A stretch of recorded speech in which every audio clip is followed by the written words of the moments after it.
Hi friends, ఒక చిన్న business 5-10 వేలతో నెలకు 60,000 సంపాదించవచ్చు. చిన్న బిజినెస్ కానీ ఎక్సలెంట్గా క్లిక్ అవుతుంది. చూడండి, కీ ఇస్తే చాలు. ఇది చిక్ ప్లస్ టాయ్స్ చూడండి ఎలా ఉంది, చక్కగా మీకు సౌండ్ చేస్తుంది కదా, పిల్లలు బాగా ఇష్టపడతారు. ఇటువంటిది జత మీద 100 రూపాయలు మార్జిన్ పెట్టుకున్నా చాలు, రోజుకి 20 అమ్ముకున్నా చాలు. సిటీలో కుదురుద్దండి.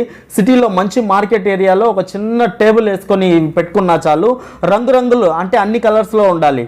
సో చిన్నపిల్లలకి ఖచ్చితంగా కొనిస్తారు పేరెంట్స్. ఇది బయట ఉన్నప్పుడు. అదే మీరు టాయ్స్ షాప్ అనుకోండి, షాపు లోపల పిల్లల్ని తీసుకొని వెళ్ళరు, భయం. ఎందుకంటే పేరెంట్స్ పిల్లలు చూసిందన్నీ అడుగుతారని పేరెంట్స్ షాప్ లోపలికి అయితే తీసుకొని వెళ్ళరు. బట్ ఇలా బయట పెట్టి అమ్మేటప్పుడు ఆటోమేటిక్గా చిన్నపిల్లలు తీసుకుంటారనమాట, కొని ఇవ్వాల్సిందే.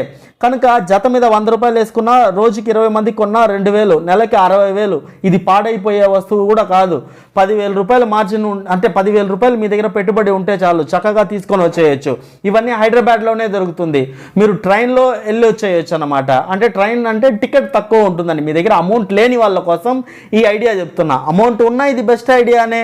ఇప్పుడు ఎవరి దగ్గర ఒక 20,000 రూపాయలకి జీతానికి జాబ్ చేయడం కన్నా ఇటువంటి బిజినెస్ సొంతంగా పెట్టుకోవచ్చు. ఏముంది, మీ దగ్గర మనీ ఉన్నిందంటే బస్సులో వెళ్ళిపోండి. ఎక్కడి నుంచైనా హైదరాబాద్కి వెళ్ళిపోతే చక్కగా మీరు అక్కడ తీసుకొని మళ్ళీ నైట్ ఎక్కారంటే మార్నింగ్ అంతా మీ ఊరు చేరుకోవచ్చు బస్సులో చక్కగా. లేదు మీ దగ్గర అమౌంట్ బాగా బడ్జెట్ మీ దగ్గర లేదు, 10,000 ఉంది కరెక్ట్గా అంటే అటువంటిప్పుడు ట్రైన్ అంటే టికెట్ రేట్ తక్కువ ఉంటుంది. చక్కగా మీరు ట్రైన్లో వెళ్ళి కూడా తీసుకొని వచ్చేయచ్చు అనమాట. చక్కగా పెద్దగా బరువు కూడా రాదు, ఒక బాక్స్ ఉంటుంది, అవి మీరు ట్రైన్లోనే తెచ్చేయచ్చు. మా నార్మల్గా ట్రైన్లో ఒక 20-30 కేజీలు క్యారీ చేయొచ్చు. అందరూ ఒక లగేజ్ బ్యాగ్ అయితే కంపల్సరీ క్యారీ చేస్తారు కదా. సో ఎక్కడైనా ఊరు వెళ్ళేటప్పుడు ఇబ్బంది ఏమి ఉండదు. ఇవన్నీ చిన్నది కదా. ఈ బొమ్మల గురించి ఎవరు పట్టించుకుంటారు, బుడ్డి బొమ్మలు, ఓకేనా.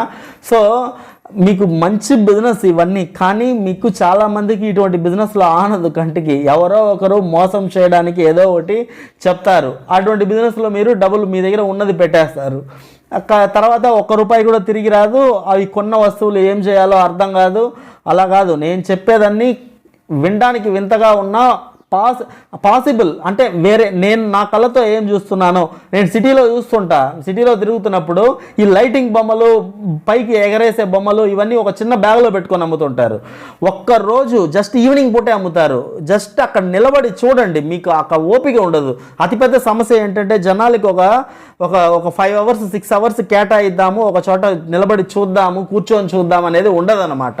అక్కడే సమస్య. ఫస్ట్ చూడాలి, చూస్తే ఎంత బిజినెస్ జరుగుతుంది అనేది మీకు తెలుస్తుంది, ఓకేనా.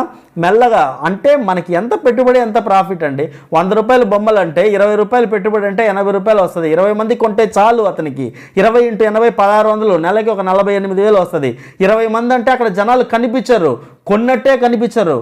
కానీ 20 మంది ఏముంది, ఇప్పుడు ఒక గంటలో ఒక 4 కొంటారు అంతే, లేకపోతే 3 కొంటారు. అలాగా అనమాట. మంచి జనరద్దీ ప్రాంతంలో నిలబడుకొని అమ్ముతుంటారు. మీరు చూస్తుంటారు.